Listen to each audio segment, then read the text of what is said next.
What's up, guys? So notes 8B, doing hyperbolas again, just kind of reviewing this guy. So first thing we need to find is the center. So we're going to be looking at the numbers that are with X and Y in the parentheses. So my first number here is a -6. My Y is a +2. Remember, I got to reverse those. So if it's a -6, I'm going to change it to a +6. If it's a +2, I'm going to change it to a -2. So 6, -2 is here. From there, we are going to find our X box and our Y box. Remember, we're square rooting X. 16's buddy, square root of 16 is 4. And we're going to square root Y's buddy, square root of 49 is 7. So 1, 2, 3, 4. Then up 1, 2, 3, 4, 5, 6, 7. Then over 4, down 1, 2, 3, 4, 5, 6, 7. Then over 1, 2, 3, 4, all the way down 7, 4, up 7. And then remember, since you're making a rectangle pretty much, like if you know how high one side is, you don't really have to count the other side. You can just kind of make it match. Okay? Then I have to decide if it's horizontal or vertical. So remember, horizontal is when the x squared comes first, and then vertical is when y squared comes first. So since horizontal is x squared first, I look up here, I see my x is who came first. And whenever x squared is first, it's horizontal, which means that the pieces of your parabolas go here and here. Okay? Take a look at number 2. Number 2, so we're looking for our center. So I see that I have a 2 here, and I have nothing with the y. Well, then that means that my center, if it's a +2, is really a -2. And then since y is alone, it's a 0. So I'm like, okay, cool, -2, 0. Then I go to square root these, and I notice something doesn't look right. Okay, this is what doesn't look right. Okay, that cannot be an equals 2. That needs to be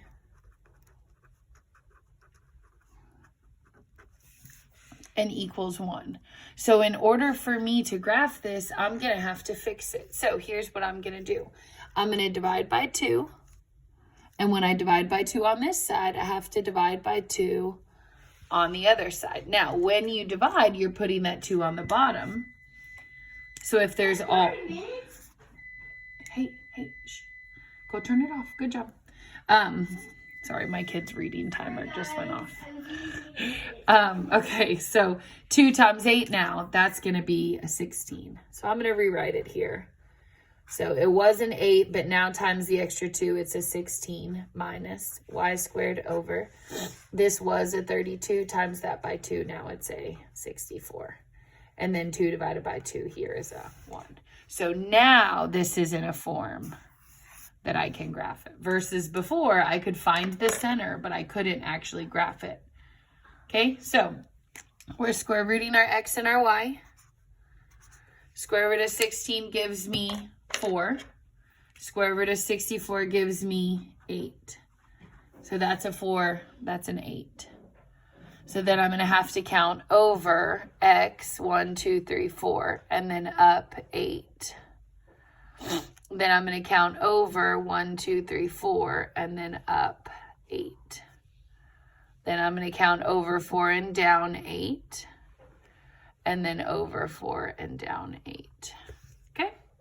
Then I'm going to draw my x in, look for horizontal or vertical. Remember, you're looking to see which of your variables came first. Was it x first or was it y first? And then when I look right here, I can see that x was the first thing that I had, so I know that that makes it horizontal.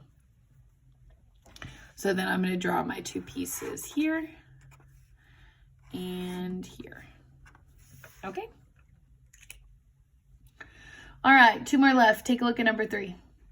So first thing I'm doing is I'm looking at my x and my y. I see that I have a +7 here. I have a +1 here. That means that I need to reverse each of those. Okay, but question, should my center be -7, -1? Okay, I want you to think about that for a second. Okay, this is wrong. No. Okay, the reason why is when you do an ordered pair, it's always x comma y. It doesn't matter who comes first. You have to follow x is first, y is second. So if x is with a +1, -1 comes first. And then if y is with a +7, that comes second. So when you identify your center, it's always going to be x and then y. It doesn't matter which letter comes first in the equation. So -1, -7 is right here. There's my center. Then I need to find my x box and my y box. I look over here to the side. I see that it's an =1. That means I don't have to fix anything. I just put a little check mark there. Then I'm going to square root 4, square root 16. Square root of 4 is 2. That is my partnered with a y. That's my y box. X is with a 16. Square root of 16 is 4. So just make sure you're kind of keeping with the right letter. So my x is a 4 because I square rooted 16, and my y is a 2 because it's the square root of 4. So we're counting 1, 2, 3, 4, 1, 2, 4, down 2, 1, 2, 3, 4, up 2, and then 4, down 2. Then once you get those spots, you are going to be drawing your x.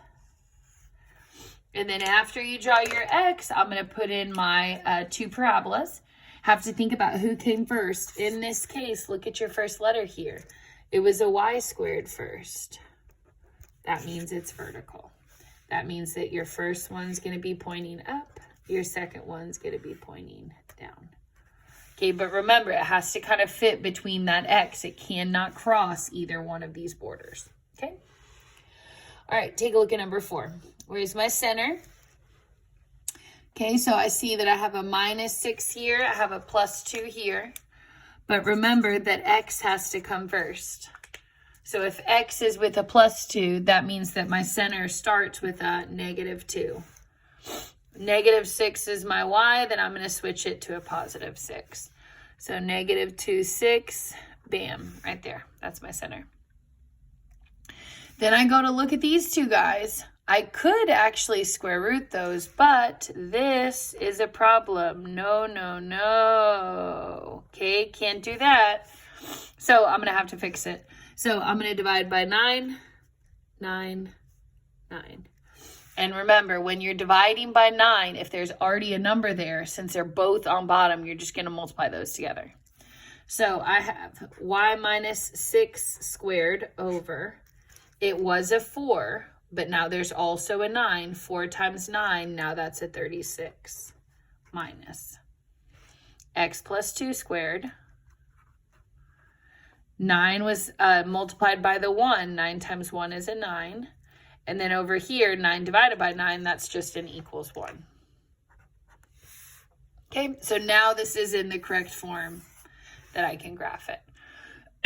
So my x box is going to be the square root of 9 because that's his partner. Square root of 9 is 3. My y box is going to be the square root of 36. Square root of 36 is 6. So then I'm going to go over 1, 2, 3, down 1, 2, 3, 4, 5, 6, up 6, 1, 2, 3, 4, 5, 6. Then I'm going to go over 1, 2, 3, 1, 2, 3, 4, 5, 6, 3, down 6. Okay? So there's going to be my x.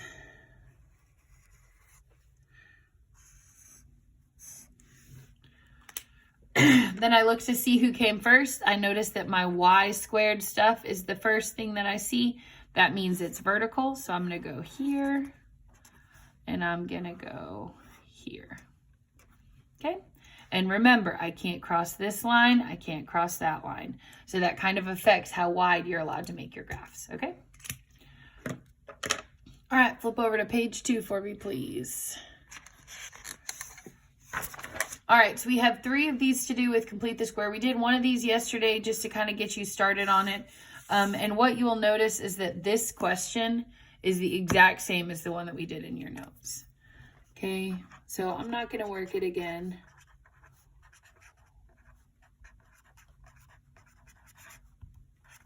So we're just going to move on to number 6. Okay, so first thing I'm going to do on number 6 is I'm going to look for my partners. And I notice that my 9x squared doesn't have another term with it. So I just have like 9x squared all sad. And then I have minus 4y squared minus 24y blank 72. Now, since 9x squared is alone, I'm just going to kind of leave that by itself. And I'm going to continue completing the square over here. So when I look at all of these y terms here, I'm looking for a GCF. Okay, so I see that I have a minus 4. I can divide the minus 4 out. When I divide these by minus 4, that's now a regular y squared. Negative 24 divided by negative 4 is now a plus 6y. Leave your blank. Equals 72.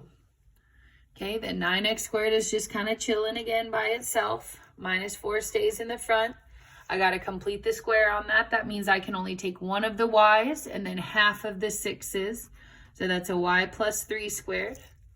Then I'm going to find out what 3 squared is. Well, 3 times 3 is 9, so I'm going to put my plus 9 here. But I'm not going to add a 9 to this side. Remember that I have to do this distribution step. Okay, I'm adding a 9, but then I'm going to have it multiplied by a negative 4. So 9 times negative 4 is really a negative 36. That's what I'm going to be putting on the other side here. So this is actually a minus 36. And then 72 minus 36 is going to give me 36 left over. Okay? So this is equal to 36. Now, at this point, I can identify my center, but I can't actually graph it in this form. So remember, this needs to be equal to 1. So I got to fix that still. So I'm going to divide everything by 36.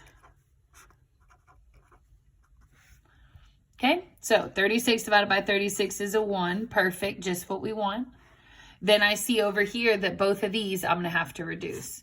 Remember that if you don't have the school calculator, you're just going to divide it upside down. So I'm going to do 36 divided by 9 gives me a 4, but where's the 4 going to go? On the bottom. So that's an x squared over 4. Then I'm going to come over here. I'm going to say, okay, well, I have to divide this upside down. So I'm going to do 36 divided by negative 4. That gives me negative 9, which means that I have a y plus 3 squared over 9. Let's identify our center. So I'm looking at my x. I notice x is all alone, so sad. That means it's a 0. Y is with a plus 3. That means it's a negative 3, so 0, negative 3. Then I'm looking for my x box and my y box. Let's do x box first. So I'm square rooting 4. Square root of 4 is 2. Square rooting 9 for the y box, that's a 3. Now let's do our graph. 0, negative 3 is here. That's my center. Then my x box number is 2, so I'm going to count 2 on the x-axis, 1, 2, 3 on the y-axis. Then 2 down 3, 2 down 3, 2 up 3. Draw your box.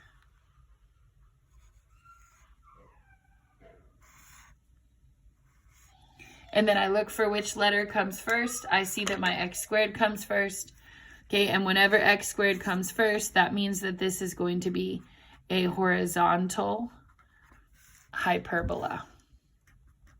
Okay, that's the name of the shape that we're graphing, remember? So if it's horizontal, that means it's going to be here and it's going to be here. Okay, versus if it was a vertical, I'd be placing it in these two spots. Okay. All right, take a look at the final question here, number 7. Notice who comes first. Okay, y squared is coming first on number 7. Also notice that your x is the one that has the minus on it. So this is going to be organized y squared minus 2y blank minus 4x squared minus 8x blank equals 7. So remember, for that first step, I'm noticing that my y squared got to come first. That's why my y stuff gets to come first. My minus 4x squared came second. That's why they have to come second. Okay. My y squared does not have a GCF, so I'm going to leave it alone. But my x stuff does. I can divide both of these by a -4. -4x squared divided by -4 is just an x squared. -8 divided by -4, now that's a plus 2x. Now I'm ready to complete the square. So half of 2 is going to be y minus 1 squared. Then in the calculator, I'm going to type in -1 squared. Make sure you use parentheses since you have a negative base. That gives me a positive 1. So I'm putting a plus 1 here. I'm putting a plus 1 over here with the 7. Okay. Second one we're completing the square on. This is a -4 on the outside. Only take one of the x's. Half of the 2 is a plus 1. Then I do 1 squared. I don't need parentheses because my base isn't negative. 1 squared is positive 1. So I put a plus 1 here and then a plus 1 here. No. Remember, you got to take this -4 from the outside, multiply it by the plus 1. So if that's a 1 times -4, that's really a -4 going to the other side. Okay, then in the calculator, I'm going to add these 3 numbers up. So I have 7 plus 1 and then -4. That gives me 4. Then I look at my equation. Okay, what's this supposed to be equal to? Not 4, it's supposed to be equal to 1. So I'm going to have to divide everything through by 4 to fix that. So I have y minus 1 squared over 4 minus 4 divided by 4 crosses out. 4 divided by 4 is really just 1. And then equals 1. Okay, so now we're ready to graph. Let's do our center first. Remember, x always gets to come first for the center. So if x is with a plus 1, my center starts with a -1. If y is with a -1, then my center ends with a plus 1. So remember, I'm always reversing those. So -1, 1 is right there. Then from there, I need my x box and my y box. Okay, so my x box is the square root of 1. Square root of 1 is still 1. My y box is the square root of 4. Square root of 4 is 2. So I'm going to count 1 on the x-axis, 2 on the y-axis. So over 1 up 2, over 1 up 2, over 1 down 2, over 1 down 2. Draw your x in. And then I got to decide if it's horizontal or vertical. Look back at your equation. Who came first? Okay, I see that y squared came first. That tells me this is a vertical hyperbola. Hyperbola, which is here and here. Okay, so remember, your answer keys to your homeworks are both on the website. You can totally check those out. Obviously, I would love for you to not copy them, but they're on there just because I know that everything's crazy with office hours and stuff like that. So ask me if you need any help. Hope you guys are doing okay. Miss y'all.